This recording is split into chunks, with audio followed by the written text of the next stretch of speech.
He has a bunch of interesting material.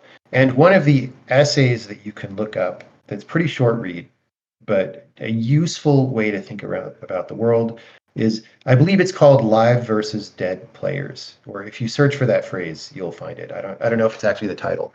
But in there he talks about, okay, there's this thing where we're in this world.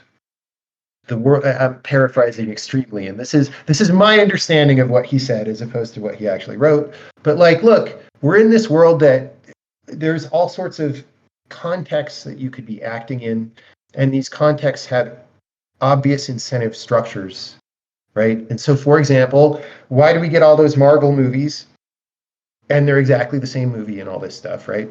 Well, because that's just what looks like the winning strategy. There might be an even more winning strategy that nobody's discovered yet, but that looks like the winning strategy to being a movie making entity in the year 2022, right? Is like there's all these dynamics about like what are people interested in seeing, and how much does it cost to put a movie in theaters, and like where does the revenue come from, and you know what percentage should be special effects versus not, like all whatever. It's hugely complicated, right?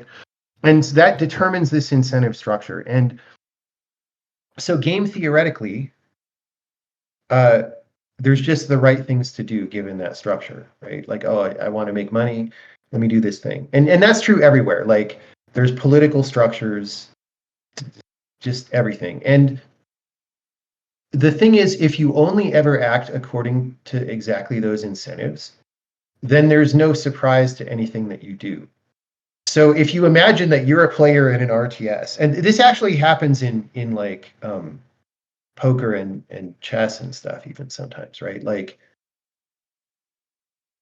if I'm just playing according to what we all understand is,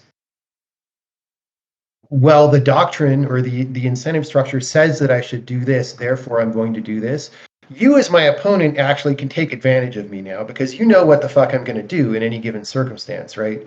And so now you can be a shark who's actually in theory playing non-optimally because you're not totally paying attention to the rules of what you're supposed to do when, but because I'm being a robot, because I'm acting according to these rules that have been figured out, you can exploit my behavior and get me to do things that will cause you to win, right?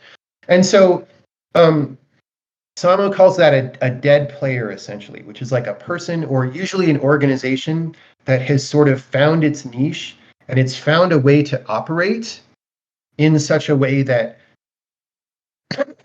is successful, but in a sense is successful only in the presence of other dead players, right? Because a live player who can like step up and see the rule set and see what you're doing can like eat your lunch, right? And so in this framework, there's an aspiration in some sense to always be the live player, right? The person who's willing to see the incentive structure and be willing to step out of it or do something non-obvious or non-local. Like maybe I'm going to ignore this large set of incentives because I'm playing for some other incentive that people are not people are too short-sighted to see or too scared to play stakes that long term or whatever. It's a really interesting essay. I'm sure what I said literally has very little to do with what he actually said, but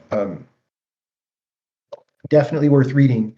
But I think about it in this kind of a context, like, okay, another way to say, because I think I've said before in speeches that like as an independent developer with a small budget, like actually the power that you have is the power to risk losing money because it's not that bad if your budget is not that big, right? Whereas if you're like, if you made a movie for $400 million, that's really bad if you lose $400 million, right? So that's the power that people have. But another way to say that is just like, look, you can be a live player pretty easily and do things that are not the script of what somebody in your position is supposed to be able to do, and that's actually very powerful.